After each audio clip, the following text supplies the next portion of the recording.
नमस्कार। जरा सोचिए, क्या हो अगर हजारों सालों की सभ्यता, धर्म और नैतिकता हमें आजाद करने की बजाय हमें बीमार बना रही हो। आज हम ओशो के इसी बहुत ही क्रांतिकारी और प्रोवोकेटिव विचार को समझने की कोशिश करेंगे, जो उनके प्रवचनों पर आधारित है। तो ओशो अपनी बात एक बहुत ही चौंकाने वाले सवाल से शुरू करते हैं। वो पूछते हैं कि हजारों साल की नैतिक शिक्षाओं के बाद भी आज इंसानियत प्यार से क्यों नहीं, बल्कि एक तरह के जहर से क्यों भरी हुई है। और उनके हिसाब से इसका जवाब हमारी अपनी प्रकृति, हमारे अपनी नेचर को दबाने में छिपा है। यानी ओशो के मुताबिक ये जो जहर है, ये इसलिए इकट्ठा हुआ है क्योंकि समाज ने हमें हमारी सहज प्रवृत्तियों को, हमारे नेचुरल इंस्टिंक्ट्स को स्वीकारना नहीं सिखाया, बल्कि उन्हें तोड़ मरोड़ कर दबाना सिखाया है। और ये एक ऐसा संघर्ष है जो हमारे बाहर नहीं, हमारे अंदर ही लगातार चल रहा है। ये स्लाइड उसी टकराव को बिल्कुल साफ साफ दिखाती है जिसे ओशो उजागर करते हैं। देखिए, एक तरफ है हमारी सहज प्रकृति, हमारा नैसर्गिक प्रेम और हमारी जीवन ऊर्जा, और दूसरी तरफ है समाज के बनाए हुए नियम, सिखाई गई नैतिकता और पाप की धारणा, जो इस कुदरती ऊर्जा को दबा देती है। ओशो कहते हैं कि प्रेम कोई ऐसी चीज नहीं है जिसे हमें बनाना पड़ता है। नहीं, वो तो हमारा स्वभाव है, बिल्कुल एक अच्छे स्वास्थ्य की तरह। समाज ने इसे अपराध बोध और नियमों की परतों के नीचे कुछ ऐसे दबा दिया है जैसे कोई बीमारी हमारे स्वाभाविक स्वास्थ्य को, हमारी नेचुरल वेलबींग को छिपा लेती। इस बात को और अच्छे से समझने के लिए ओशो एक नदी का बहुत ही सुंदर उदाहरण देते हैं। वो कहते हैं कि हमारी जीवन ऊर्जा एक आज़ाद नदी की तरह है जो बहकर सागर में मिलना चाहती है, लेकिन समाज ने इस पर बांध बना दिए हैं, ये सोचकर कि ये ऊर्जा खतरनाक है। और नतीजा ये है कि पानी रुक कर सड़ने लगता है। और ओशो के हिसाब से ये कोई आज की बात नहीं है। सोचिए, ये जो दमन का प्रयोग है, ये पिछले 10,000 सालों से चल रहा है।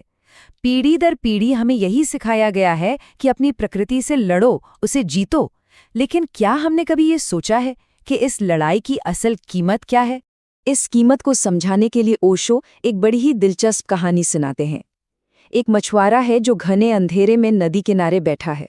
उसे पत्थरों से भरा एक थैला मिलता है और वो बस यूं ही समय बिताने के लिए एक एक कर उन पत्थरों को नदी में फेंकना शुरू कर देता है।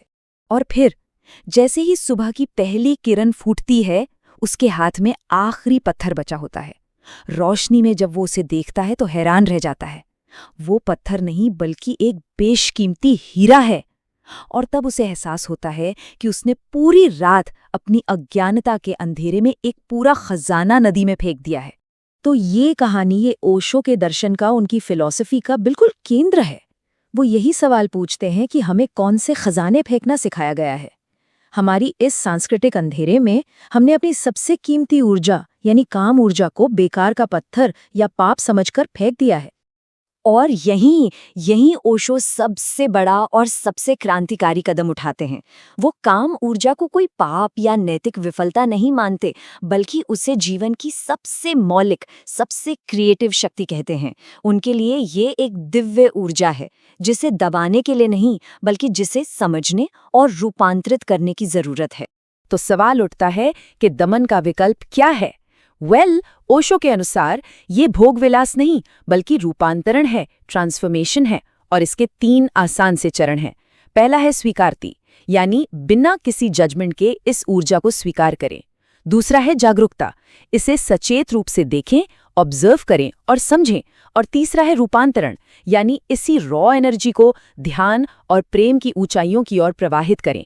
यही है असल में संभोग से समाधि तक का सफर। और इस रूपांतरण का जो आखिरी लक्ष्य है, उसे समझने के लिए ओशो हमें खजुराहो के मंदिरों का उदाहरण देते हैं। वे कहते हैं कि इन मूर्तियों में जो भाव है वो वासना का नहीं बल्कि समाधि का है, एक ध्यानपूर्ण आनंद की स्थिति। ये वो अवस्था है जो तब मिलती है जब काम ऊर्जा को ऊंचे स्तर पर ले जाया जाता है। लेकिन हाँ, ये जो रूपांतरण का रास्ता है, ये आसान नहीं है। ओशो के अनुसार इसके लिए हमें कई कैदों से आज़ाद होना पड़ेगा।